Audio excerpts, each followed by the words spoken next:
I believe without a doubt he was looking to shoot more people until he ran out of bullets. As a family mourns their mother killed in a deadly rampage, the sheriff's office says the death count could have been even higher.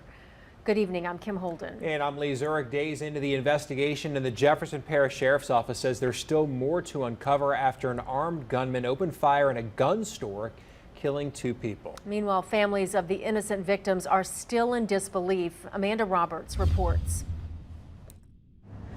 It was only minutes from when gunfire erupted at the Jefferson gun outlet to when armed store employees killed the gunman in the outside parking lot. You know, those employees did not come to work looking for a fight that day.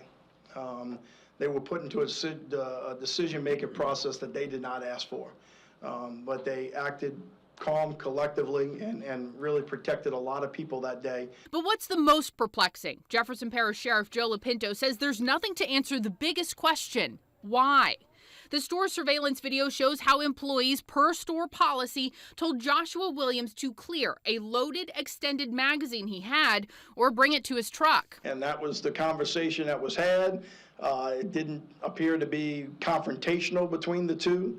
If you look at the clerks' demeanors that were there, they weren't alarmed by any means. Williams starts to walk outside when he fires a shot into the parking lot. He then turns and shoots and kills his first victim, Veronica Billiot.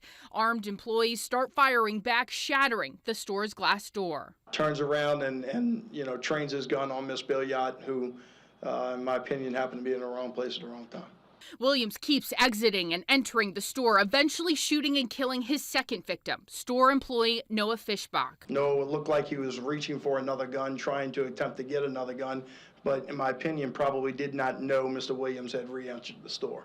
He is on the ground with his back towards Mr. Williams when he fires 2 shots. Lopinto says screaming down the hallway, Williams looks to find more victims when he's met by armed employees outside who shoot and kill him. His magazine carried a potential of 31 rounds, plus another one in a chamber. It potentially could have had 32 rounds.